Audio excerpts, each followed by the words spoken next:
নমস্কার, আমি astrologer SK Abid. চলেন দর্শক বন্ধু, আবার একটা নতুন ছক আপনাদেরকে আবার কিছু বলবো ছকের বিষয়।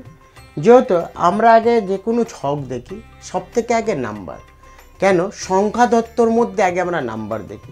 যেমন দেখবেন 2 আর 7, 2 আর 7 মানে 9, মঙ্গলের সংখ্যা, যেহেতু মঙ্গলের সংখ্যা। এইবারে শুক্লপক্ষে জন্ম, দেবগণ, বুধবার জন্ম। হ্যাঁ, এই লগ্নটা কি?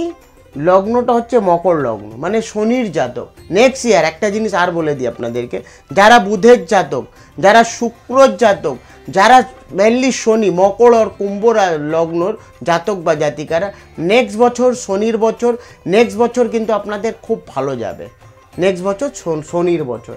আর শনির জাতক, যেহেতু শনি কোথায়? শনি বসে আছে ষষ্ঠমে, মানে লাভ ম্যারেজের ছক, সায়েন্সের ছক, এবং লগ্নতে কিন্তু কোনো খারাপ প্ল্যানেট নেই, খুব শান্ত। এবং এ কিন্তু যেহেতু শনি, এ কিন্তু ভালো ডাক্তার হতে পারে, ইঞ্জিনিয়ার হতে পারে, অথবা কোনো মেডিসিন লাইন থেকে যুক্ত। এইগুলো কিন্তু খুবই ভালো হবে যেহেতু সায়েন্সের ছক, এবং কম্পিউটার ইঞ্জিনিয়ার হতে পারে। হ্যাঁ, লগ্নকে অ্যাকচুয়ালি তনুভাব বলি। সেখানে লগ্নতে কোনো প্ল্যানেট নেই। 2 নম্বর ঘর পরিবার, 2 নম্বর ঘর হচ্ছে হেলথ, 2 নম্বর ঘর কথাবার্তা, 2 নম্বর ঘর থেকে ফাইন্যান্স, সেইখানে কিন্তু খুবই ভালো দেখাচ্ছে। 3 নম্বর ঘরে রাহু, ছোট ভাই বোন এবং প্রতিবেশীর সঙ্গে সম্পর্ক ভালো হবে না।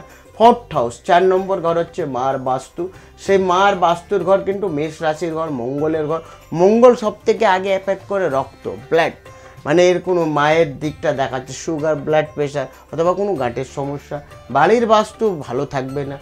এবারে 5 নম্বর ঘর, 5 নম্বর ঘর হচ্ছে এডুকেশন, সন্তান এবং লাভ। সেখানে কিন্তু কোনো খারাপ প্ল্যানেট নেই। সন্তানের জায়গা ভালো, এডুকেশনের জায়গা ভালো, লাভ মানে ভালোবাসার জায়গা যথেষ্ট ভালো হবে। 6 নম্বর ঘর দুস্থান, ষষ্ঠমে দেখেছেন, ষষ্ঠমে শনি, মানে ওয়াইফ থেকে বন্ডিং খুব ভালো হবে ওনার। অষ্টমপতি, শ্বশুরবাড়ির জায়গায় যথেষ্ট মান সম্মান পাবে।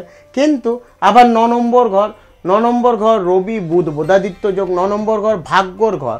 যেহেতু রবি বুধ বোধাদিত্য যোগ, রবি কিন্তু ভালো ডিগ্রিতে আছে, রবি 10 ডিগ্রিতে আছে। বুধের যে জায়গা সেটা কিন্তু 29 ডিগ্রিতে, শুক্র 2 ডিগ্রিতে। তাহলে এখানে এর শুভ প্ল্যানেট কি? এর শুভ প্ল্যানেট হচ্ছে শনি, শুক্র এর বুধ, মানে 3টে বন্ধু প্ল্যানেটের মধ্যে আসছে। এই 3 দিনের মধ্যে যে কোনো কাজ করলে যথেষ্ট ফলাফল পাবে। এর শুভ কালার হবে গ্রিন কালার, এর শুভ কালার হবে হোয়াইট কালার, এর শুভ কালার হবে ব্লু কালার, এর শুভ কালার হবে আপনার ব্ল্যাক কালার। এর শুভ সংখ্যা হবে 8, হ্যাঁ 8 তারিখ, 26 তারিখ এবং 17 তারিখ।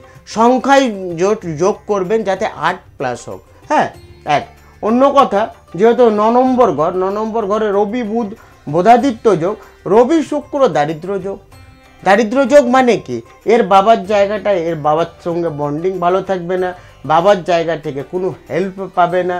হ্যাঁ, যা হবে ওয়াইফের জায়গা থেকে কিন্তু খুব ভালো হেল্প পাবে, যেহেতু লগ্ন ষষ্ঠমে বসে। এর বাবার জায়গাটায় কিছু সমস্যা দেখাচ্ছে, বাবার কিন্তু আবার কোনো হার্টের সমস্যা, গাঁটের সমস্যা ইন্ডিকেট করছে। 10 নম্বর ঘর কর্মর ঘর, সেটা শুক্রর ঘর, শুক্র 9 নম্বর ঘরে। এর কিন্তু মিউজিক লাইন থেকেও কোনো যুক্ত হলে যথেষ্ট ভালো ফলাফল পাবে। 11 নম্বর ঘর ইনকামের ঘর, সেখানেই চন্দ্র যেহেতু 11 নম্বর ঘরে থাকাকালীন অ্যাকচুয়ালি ইন্ডিকেট করে মা থেকে খুব ভালো বন্ডিং হবে, এবং মায়ের জায়গা থেকে কোনো টাকা পয়সা অথবা সম্পত্তি পাওয়ার চান্স বেশিরভাগ থাকে যে জাতক বা জাতিকার। 12 নম্বর ঘর দ্বাদশপতি, সেটা বৃহস্পতির ঘর। বৃহস্পতি কার থেকে কানেক্ট? বৃহস্পতি কানেক্ট হচ্ছে এখানে 10 নম্বর ঘর, 10 নম্বর ঘরে কিন্তু বৃহস্পতি, মানে এরও বিদেশ যাত্রা আছে। এ যদি কলকাতার বাইরে যতটা দূরে যাবে, বাস্তু থেকে যতটা দূরে যাবে তত ভালো ফলাফল পাবে। আর আমার এই ভিডিওটি দর্শক বন্ধু ভালো লাগলে লাইক করেন, সাবস্ক্রাইব করেন, এবং এই ভিডিওটাকে আপনারা পারলে শেয়ার করেন। আর যারা আমার সঙ্গে যোগাযোগ করবেন, অবশ্যই নিচে একটা বুকিং নাম্বার যাচ্ছে, সেই নাম্বারে আপনারা যোগাযোগ করে আসবেন। নমস্কার দর্শক বন্ধু।